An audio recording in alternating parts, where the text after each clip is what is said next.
Labour Party collapse. Starmer's Labour Party on the verge of collapse as voters getting frustrated. Is this the beginning of the end for Labour?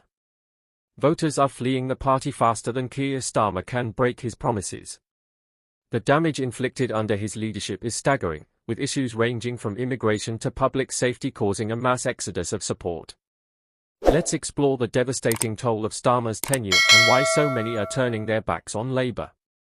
Remember when Kier Starmer walked into number 10, and the air was thick with hope and expectation? Labour supporters believed they had finally found their champion, someone who would turn things around. However, that honeymoon phase is long over. Just 5 months ago, Starmer enjoyed a 33% approval rating, as many were willing to buy into his vision of a fresh start and a new direction for Britain. Fast forward to today, and his approval rating has plummeted to a staggering -32%, a jaw-dropping 65 percentage point drop in just half a year. This dramatic fall has left commentators and supporters alike stunned. So, what went wrong? Why did things deteriorate so quickly? It's not just the numbers, the sentiment among former Labour supporters is palpable. Take John from Manchester, a lifelong Labour voter who recently declared, "Starmer is just another politician breaking promises." This feeling of betrayal resonates across the country. Working-class voters, once the backbone of Labour's support, are leaving in droves, feeling that Starmer and his team are more interested in political games than addressing real issues like jobs, the economy, and public services. This is not merely a small problem, it's a full-blown crisis of confidence that keeps party leaders awake at night, wondering if they'll still have jobs come morning. Starmer's initial promise of change has devolved into a series of missteps. His government is now facing a budget shortfall that has economists reaching for their tissues. Labour entered office promising to change the world, but quickly discovered that the nation's finances were in disarray. The party is at a crossroads. Should they cut public services, risking riots in the streets, or hike taxes and watch their support vanish faster than free beer at a football match? Either option spells disaster for Labour. Social media is ablaze with citizens calling this Labour's calamitous budget. It's as if they promised a 5-star meal but instead served a mouldy sandwich. People are questioning how Labour didn't foresee these financial issues and whether they neglected to check the nation's bank account before making all those lofty promises.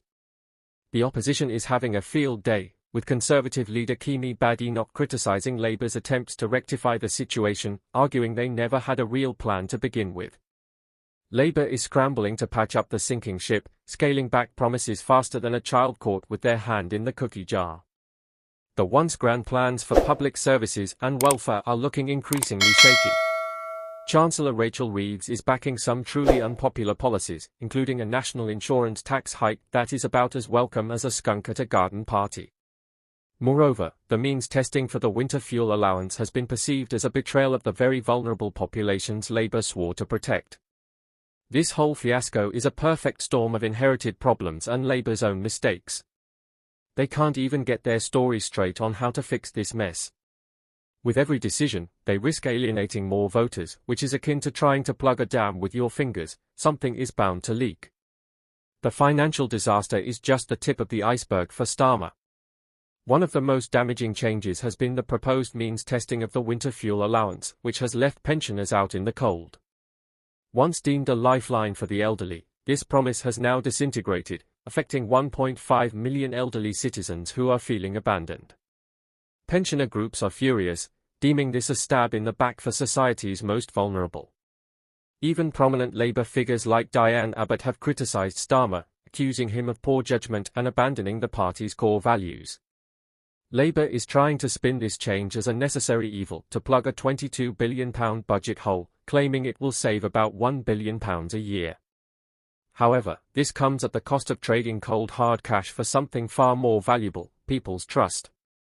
The winter fuel allowance debacle has become a symbol of everything people feared about Labour: empty promises and a willingness to sacrifice the vulnerable when the going gets tough.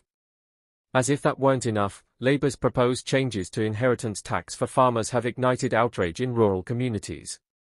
Thousands of farmers, typically focused on their fields and livestock, have taken to the streets of London in protest. This isn't just about a tax change, it's about generations of family history and the future of British agriculture. Agricultural organizations are warning of potential job losses and reduced investment, leaving Labour facing criticism from all sides and even from some of their own supporters.